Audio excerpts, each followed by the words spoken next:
မိုးကစုံလေးကြော်ရအောင်မိုးချက်သွန်ပြူမြို့သည့်အနီတောင်လေးလိုပါတယ်အရင်ဥစွာကစွန်းရွက်ကိုအယိုးတက်တက်အရွက်တက်တက်နှွှင်ထားရပါမယ်အိုးထဲကိုစီထည့်ပါစီပူလာလို့ရှိရင်မိုးလေးတွေအရင်ဆုံးကြော်ပါမယ်နော်မိုးလေးတွေကြော်တဲ့အချိန်မှာတခုတတိထားမှာကတော့စားလုံးဝမထည့်ပါနဲ့နော်ပြီးကြလို့ရှိရင်ကြော်ရတဲ့မိုးလေးတွေကိုအตาအရာလေးပြန်ဆဲထုတ်ထားပေးပါနော်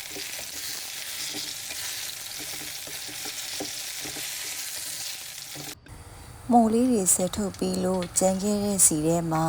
မီးအားကိုပြန်တင်ပြီးတော့လေမြို့သည့်အနီတောင်လေးရဲ့စက်သွန်ပြူလေးရဲ့စားလေးတွေကိုထည့်ပြီးတော့မီးပြင်းပြင်းလေးနဲ့စီတက်လိုက်ပါမယ်အဲ့အချိန်မှာတအားကိုမှော်နေပါလိမ့်မယ်ခဏတော့တိခံပါတော့အဲ့လိုစီပူတဲ့ကိုစားထည့်ကြော်မှသာကစွန်းရဲ့ကြော်လေးကမိနစ်30လောက်အထိမမဲတာပေါ့နော်ဒီကြလို့ရှိရင်ကစွန်းအယိုးလေးတွေကိုအရင်ဆုံးထည့်ကြော်ပါမယ်နော်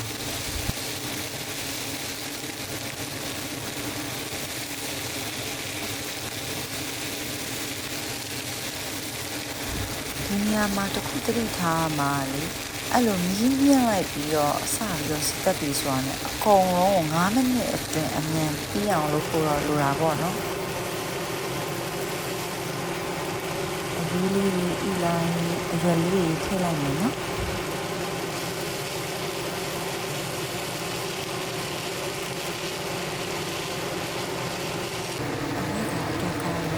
စီ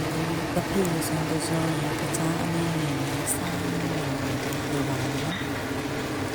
တခြားမရှိရင်အားကြောင့်ပြန်ပြောင်းနေတယ်ကိုယ်လေးထည့်ချင်လို့ဆိုလို့ရှိရင်အနေနဲ့ထည့်ပြီးလို့ရတယ်မထည့်ချင်လို့ရတယ်ဟိုဒီစုံလေးရပါပြီအပြင်မှာထားကြည့်တာမိနစ်30လောက်အထိမမဲပါဘူးနော်မူကစုံလေးနဲ့အလိုက်ဖန်ဆုံးอ่ะလေပဲဝါလေးဟင်းချိုရဲ့ကျဥကြော်လေးရဲ့ပေါ့နော်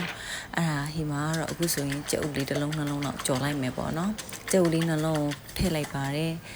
ပြီးစားလေးရဲ့အရသာမုန့်လေးနှစ်သက်တယ်ဆိုရင်တော့ထည့်ပေါ့နော်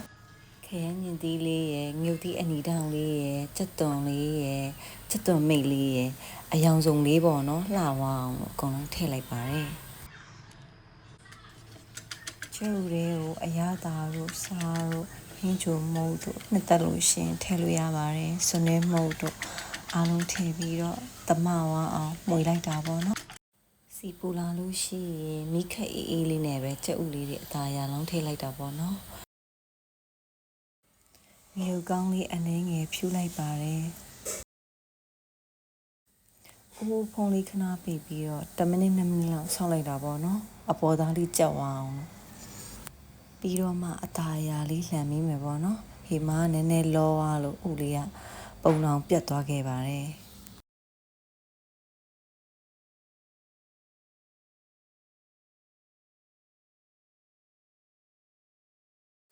ခုဆိုရင်တော့တွဲဖက်စားသုံးမှုချက်ဥကြော်လေးရပြီပေါ့နော်ချက်သွန်လေးရဲ့မက်ရွှေမိုးငပိလေးရဲ့တမ်းမြရည်လေးရဲ့ညှစ်ပြီးတော့ငပိလေးပါတုပ်ပေးလိုက်ပါတယ်ကျေးဇူးပါ